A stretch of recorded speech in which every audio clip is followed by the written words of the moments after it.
What is going on, guys? In this video today, we're going to be going over how to do 90s like a pro on controller or console Fortnite. Anyone who says that being able to do fast and effective 90s isn't important is just flat out wrong. Is it possible to be relatively successful if your 90s are slow and inefficient? Yeah, I guess so, but you're definitely going to be at a major disadvantage in a lot of situations. There are multiple times in pretty much every single Fortnite game you play where you're being pressured by an opponent and you need to go straight up as fast as possible while also being protected while doing so.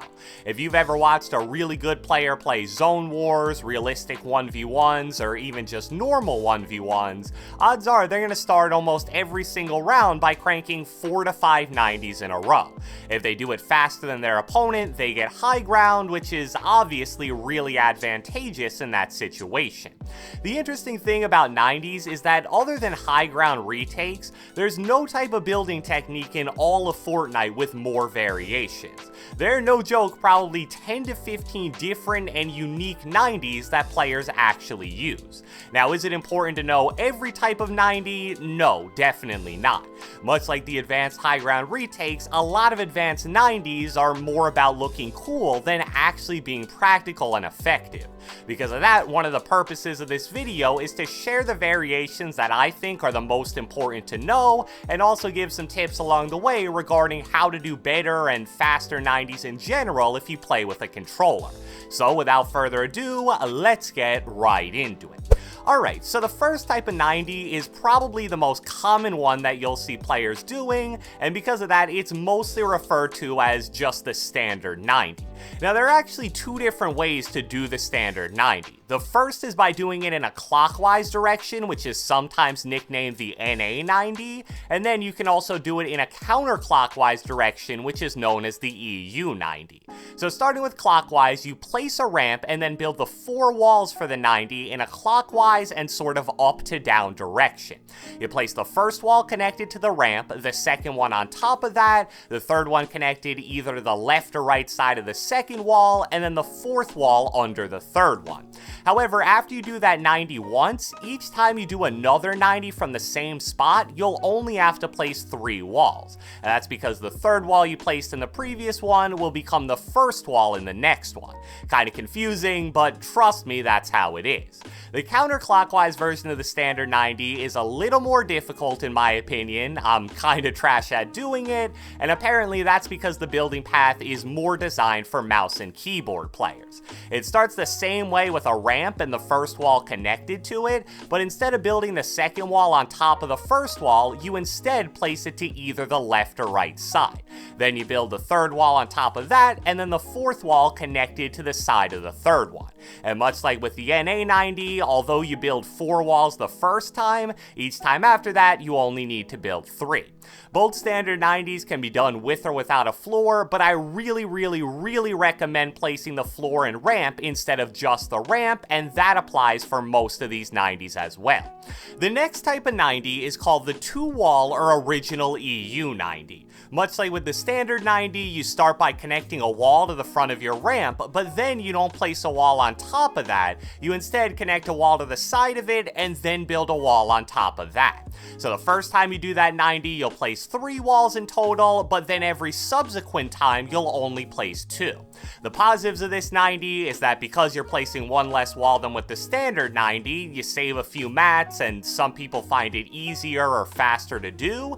However, the obvious negative with that is the fact that you're going to be slightly less protected.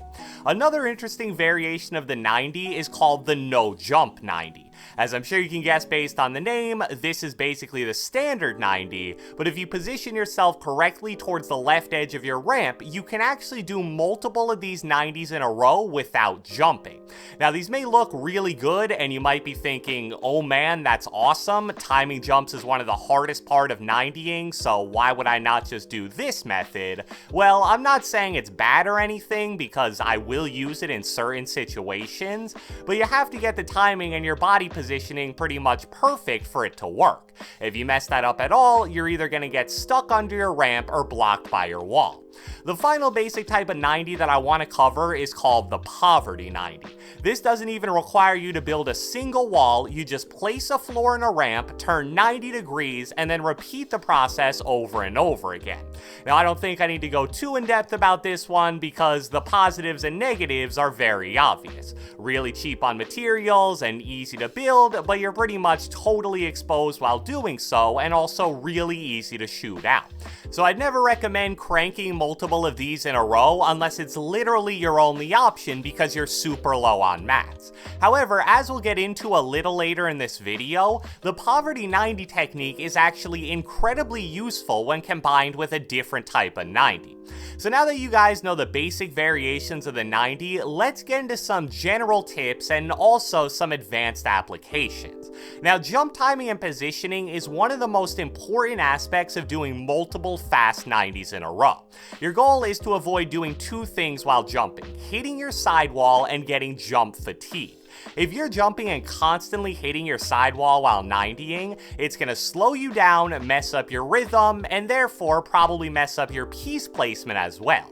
The two most common reasons people hit their sidewall too much while 90ing is because they're either positioned too far to the left side of their ramp or because they jump too early.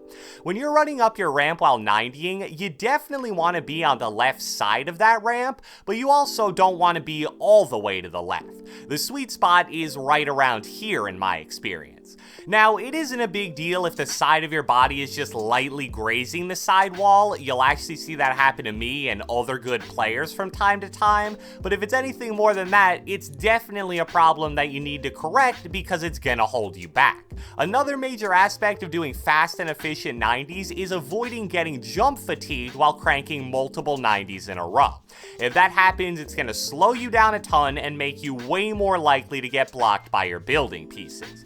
Now, what some people don't know is that even if you do your 90s flawlessly, you're still gonna get jump fatigued after about your third or fourth 90 in a row. So when you hit that point of 3 straight 90s and you're starting to get jump fatigued, it takes somewhere around 1 to 2 seconds to reset that. So what you need to do is either ramp up one time without 90ing and then continue cranking, which you saw me do in almost all those clips earlier, or you can continue 90ing, but to prevent getting jump fatigue, you need to do what I call a walking 90 instead of a normal one. As the name kind of suggests, that means you 90 without sprinting or jumping. So as you'll see in this clip of me doing infinite 90s, what I do to beat the jump fatigue is I first do 3 90s normally, then I do 1 poverty 90 without jumping, then back to regular 90s. That allows me to keep going up forever and ever without really pausing and without getting affected by jump fatigue. That right there is a really important skill that you need to learn. A lot of people just do the ramp method I mentioned earlier, but this way is a lot faster and helps you get into a nice rhythm without interrupting it. Another important aspect of doing 90s is your crosshair placement throughout the entire process.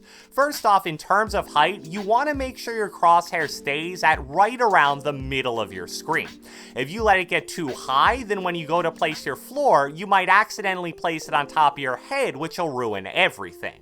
But at the same time, if you let your crosshair get too low, then you have to flick it around all over the place to complete the 90, which makes it a lot more difficult to do consistently. Also, as I recently mentioned in my How to Build Faster video, it's important that you practice smooth circular motions while trying to perfect your 90s. A lot of people mistakenly think, if I want to do 90s as fast as possible, I need to be flicking my thumbstick everywhere to the point that my entire screen basically looks blurry. No, that really isn't true at all. I don't think I have anywhere near the fastest 90s out there, but I'm probably faster than most people. And when you watch me, I don't think you see anything that looks too crazy. It's just smooth and controlled circular crosshair motions that really don't even look all that fast. So luckily, 90s are one of the easiest things in all of Fortnite to practice, because all you gotta do is hop into your own creative world and just start spamming them. If you do that while also implementing all the tips I shared in this video, there's no doubt in my mind you'll be able to 90 like a pro in no time at all. So I hope you guys enjoyed this video, and if you watched the entire thing, be sure to let me know with a comment down in the comment section below. How good do you personally think your own 90s are? Do you think you have phase sway level 90s? Do you not really know how to 90 at all, or somewhere in between? Be sure to leave a like, leave a comment, subscribe, turn on post notifications, do whatever the heck you want, and I will catch you guys next time.